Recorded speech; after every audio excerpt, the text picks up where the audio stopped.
With Day 2, the Wildfire Alert has now begun, assembling the 5 project heads to mobilize and deal with the Piedmont outbreak. As discussed last time, the ongoing theme of the work is to show us humanity using its considerable intellectual might to anticipate the threats that might come, consider every possible contingency, and then have it fall short. As a result, from the first moment, things go wrong. A technical error occurs during the printout of the summary of names, delaying matters due to concerns that this might not be a valid case. One of the members of the team, Christian Kirk, has appendicitis and is unavailable. There is no backup to take his place. And one of the team members hasn't even been reading his reports, considering the entire affair a bit of a lark rather than the last line of defense for Earth against invasive biological agents. Not only has Project Scoop failed to keep its own research from contaminating American soil and killing American citizens, but the project to keep it in check is riddled with errors in the first moments of implementation. Available from the start is Stone, the originator of Wildfire, a bacteriologist with a Nobel Prize for work he had done while a law student. Stone wrote a letter to the president, patterned after the one Einstein had sent regarding the threat of Nazi A-bombs. Stone is undeniably brilliant, but impatient with others, and as we learn, especially with Dr. Hall, the one who hasn't been reading the reports. Dr. Burton is the second member of this group, described as the Stumbler, because of his way of repeatedly winding up with the right conclusions or lines of reasoning by accident, particularly noteworthy in his much-mocked research into Staphylococcus, when it was considered unworthy of study, only to have a drug-resistant strain emerge that showed that he was actually on the cutting edge of necessary research.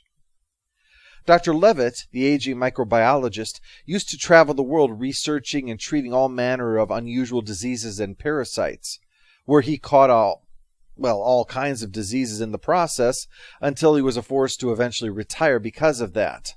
More on that in a later part.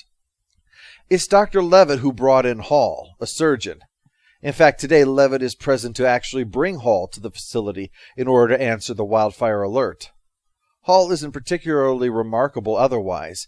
He's not the best surgeon in the world, and his specialized knowledge, blood electrolytes, is hardly peerless in its understanding. But Hall was chosen as a compromise candidate for what sounds like the silliest of reasons. Because he's not married. The reason this is important is because Wildfire is about studying the invasive agent and stopping it. And that led to, what steps should we take in order to accomplish that task? How far do we have to go? And the answer was, a nuclear bomb. First was the option to deploy a nuke to deal with the site of outbreak, Directive 712, aka cautery. This, it is argued, might prove necessary to prevent a national or even global pandemic. In addition, what if Wildfire itself is compromised? A nuke would be necessary there as well to deal with it. However, there was concern, naturally, in Washington about the use of nuclear weapons being used even in such dire situations, so studies were called for to see if it was the right decision. In deploying the weapon at the infection site, 4 scenarios were studied. A low population area of the U.S., which would have little consequence for the outside world, it was decided. A high population area within the U.S., such as the city of Chicago, which would have huge domestic consequences, but unlikely to generate anything more than outcry from other nations. If it were done in the city of a neutral country, there were 17 potential outcomes, which resulted in 12 cases of nuclear war. And finally, in a Soviet city. Not only would nuking it be completely off the table, but it was determined that even informing the Soviets of what had happened was a bad idea, that in all possible outcomes, thermonuclear war was the result, and that far fewer people would die due to outbreak than to use of the bombs. Given the high stakes involved, the decision was then reached to keep the president in control of cautery. Its significance will come up soon. The other bomb, the one at the Wildfire facility, was also a matter of some concern, leading to the reason for Hall being here, the so-called odd man hypothesis. Walter Reed Hospital used a series of questions created by the Hudson Institute to measure who was most likely to make the right decisions when it came to the use of nuclear weapons. The results suggested that married people did worse in making the right call than unmarried people, and that of them, men made the call better than women. Testing this general information against the 5 specific men chosen for Wildfire determined that Dr. Hall was the one most correct. For that reason, they had to take Hall for their team if they wanted to have a nuke at the facility. The government wouldn't budge otherwise. Fortunately, it wasn't down to Hall to choose to destroy them all. He was instead given a key to prevent the automated destruction of the facility. This is actually a logical move, since A, if there was a situation where the bomb must be detonated, there is a good chance that he was already dead.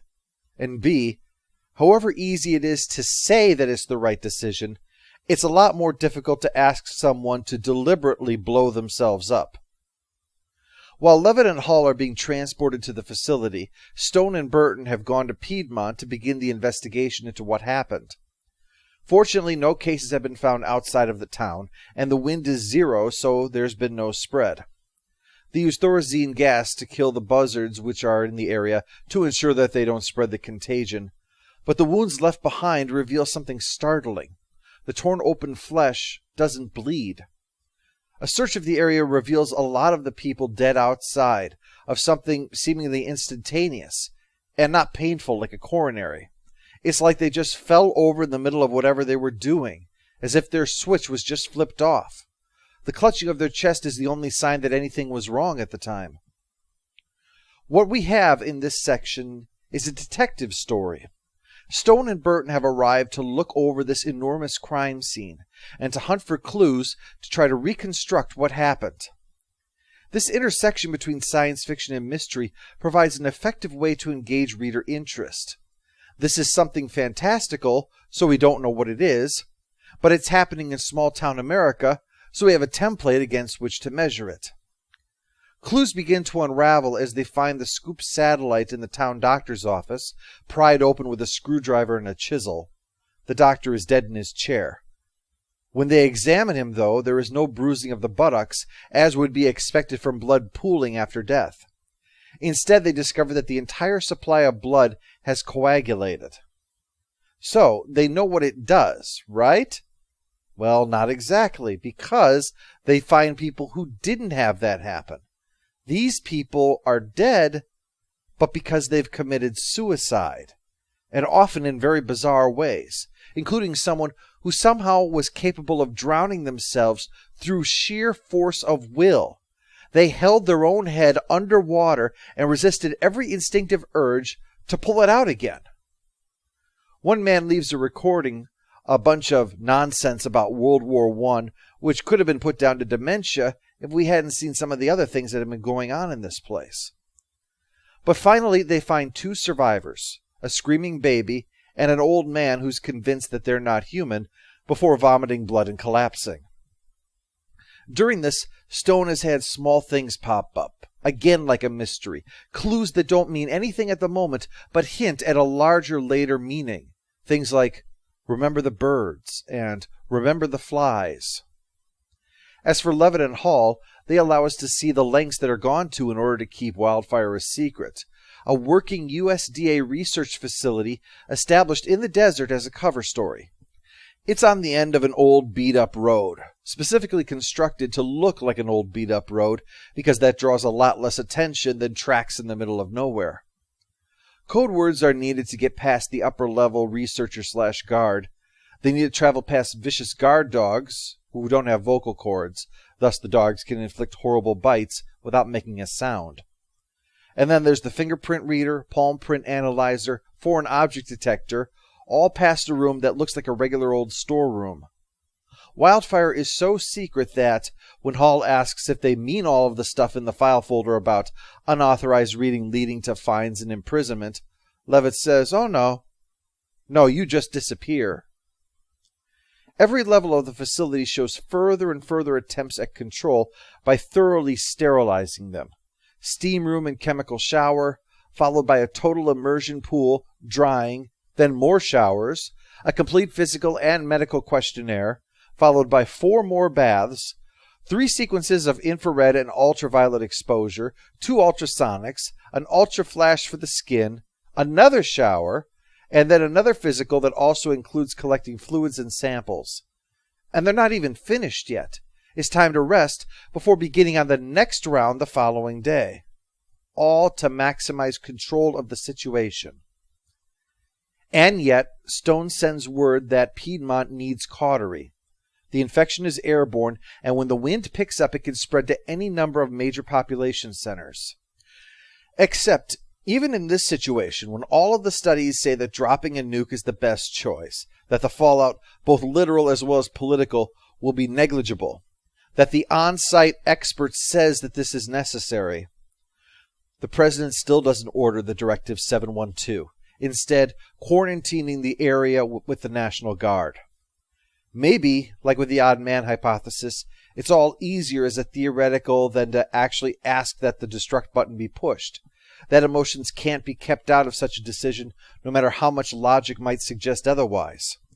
We have seen the flaws in the system so far, to be expected because we are only human.